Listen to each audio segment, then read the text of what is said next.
guest, Lincoln Riley, now joining us live. So you just, I saw this, so I follow recruiting. I've said this before. I am on that stuff all the time. So you got Deuce Robinson, number 1 tight end. You got the number 1 receiver. You got the number 1 quarterback. So obviously you've got a very effective recruiting pitch. But when I think of you, I don't think, Lincoln's not really a pitch guy. You know, you kind of more ethereal and cerebral. So there is something you're doing to connect with these kids, but I don't see you as a salesman, and I mean that as a compliment. So what is your pitch? I mean, especially last year when it was basically on a plan. You're recruiting some of these kids off a 4-8 program. What is your pitch?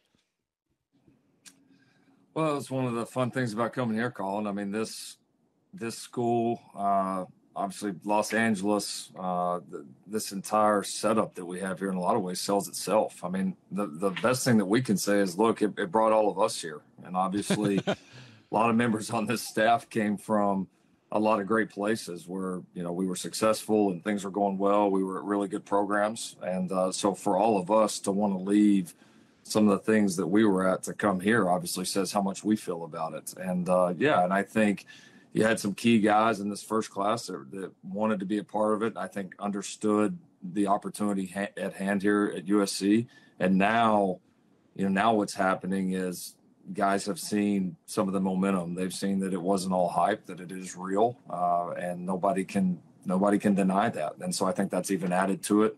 And you can really feel the momentum right now. Listen, I'm from a small town. I love L.A. And you're from a small town in Texas, and you fit in L.A. Are you surprised, even a little bit, that – because, I mean, you think about going from Norman to L.A., culturally, size, are you surprised? I mean, has there ever been anything where you thought, there wasn't this traffic where I'm from? Like, what is the movement personally like for you and your family? It's been great. We've loved it. We have embraced all parts of living here. The people here have embraced us. And listen, other places we lived have been great too. This is great, just in a different way. The life away from the office is so good in so many different ways. With just the experiences and being able to have a little bit of a normal life when we're not at work has been tremendous. Even in a year here where the weather's been a little bit unusual, right? We've still just loved every single part of it. So I think some of the negative things that you hear outside about LA when you're an outsider coming in, to me, have not really been much of a factor. I mean, it's we've just enjoyed every part of it, and really couldn't imagine living anywhere else right now. I saw Caleb Williams at the Super Bowl and his dad, and he said, "Colin, I'm not as good as you guys are making me out to be." And I thought it was a really humbling, funny moment. But it is difficult because he's going to be the star of college football. He is, and that's just the reality of it. How are there any it's different. Last year, you were introducing him, unless you were a diehard, to a lot of us. You were introducing him. Okay, now he's a star. And now come expectations. How concerned are you that we're all piling a lot on your young quarterback? Well, that's part of it. I mean, with the success is going to come that. And I think it puts it back on Caleb, on the staff here, myself, all of us, the setup around him, to continue to educate him and get him ready, because you're right, this is going to be a different challenge. I mean, he's had some, he's been a high profile player, as a recruit and then playing that first year at Oklahoma. But this is it's a totally different animal after, the year we had. And when you win a Heisman, it changes things. And it'll be a little bit of a new experience for me too, because the other guys that we've had that have won it, obviously those were their final seasons with us. And so we've spent a lot of time on it. We really have. We've tried to be very deliberate and intentional about, educating him, putting him in the right situations, making sure that we're doing our part for him to allow him to continue to improve. And that's what he's got to do. He's got to continue to improve.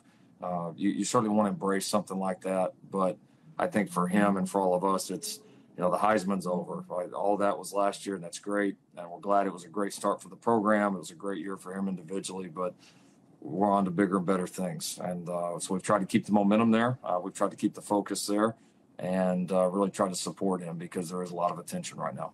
I don't think you can completely overhaul a roster in a year. I think what you did was you elevated clearly the offensive side. And again, the transfer portal, you don't get everything you want. Like a lot of people want great defensive linemen, and there aren't many out there. Some criticisms have been it was a poor tackling team. I push back on you can't solve it all in 6 months. You need 2 portals, 2 classes to fill in gaps. But when you heard the criticism of your defense, how did it land for you? Well, to me, I think the number one thing that showed up was our lack of competitive depth defensively. We had some games, especially early in the year, we played really well. Several games that defensively won the game for us. I mean, without a doubt, as the offense was starting to or really attempting to find a rhythm. The back half of the year, I thought you saw a lack of depth, and that showed up. You know, guys get worn down. Same guys are playing all of the snaps. You have a couple injuries, and all of a sudden you're not filling it in with the type of quality that you want to have. And I think it really showed up in the front 7 for us. And so, I mean, you can look at our roster right now and see the biggest difference from last year to this year is the front 7 is drastically different. And we've added quality bodies. We've developed some of the guys here in-house, and we knew without a doubt that's how we were going to have to get better. And regardless of the results in those last couple of games, we knew within the walls that we had to take some big steps. And you know, halfway here through spring practice, is it where we want it to be down the line? No. But have we taken some big strides there? And are there some bigger bodies and more of them and more competition at those spots? Absolutely. The Jordan Addison is obviously going to get drafted. Many speculate he'll be drafted in the first round. And so I saw some of him at Pitt, and then I watched them at USC. And he's not a striking figure in terms of size. I take this, so people often say, well, this guy doesn't run this or doesn't run that. And I'm always like, he's open, like Cooper Kupp. I'm always like, he's sure open a lot.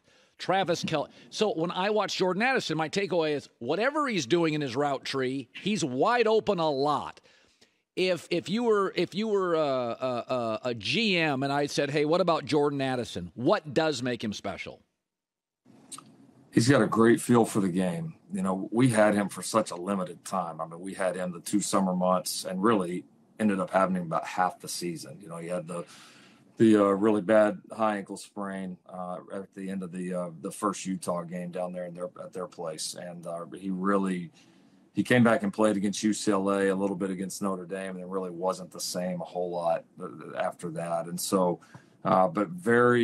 so with that being said, like, did a phenomenal job of learning our stuff. He's a guy that doesn't take a lot of reps. He can play different positions. He can play inside, play outside. He has just an elite feel for the game. He's good after the catch. He's a really good player. He is. We've been lucky and been able to coach some really good wideouts in the past 15 years, and he stacks right up there with all those guys. Your schedule is incredibly backloaded.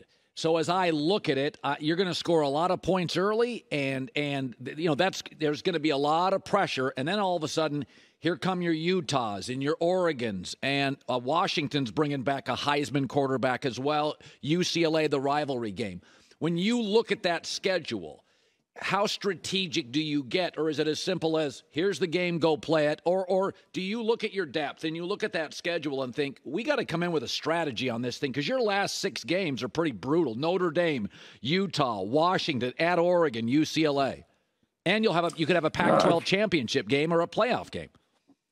Absolutely. I think it puts pressure and responsibility on our team that we've got to really do a great job of continuing to improve throughout the year, right? I mean, you're right. And listen, there's going to be some teams in the front half of that schedule that emerge and are really good football teams too. I mean, we all know how that shifts throughout the year. But yeah, we're going to need to play a lot of our best ball as the season goes on. So this team, regardless of how the first half goes, we're going to have to be really geared up for that. And that was an area that, we were a little too inconsistent at the end of the year last year. So it's a great challenge for our team, our program, to take that next step and be at our very best in the second half of the year. And that's already been a focus point for us throughout spring and really even in the locker room of the last game, and from then on, that's been the number one thing talked about in these walls, is that we've got to take those steps, and I think we have the right people to do it. It's interesting, Lincoln. My friends and I talk about recruiting, and I say it didn't matter if it was Pete Carroll, it doesn't matter if it's Lincoln Riley, it doesn't matter if it was John Robinson.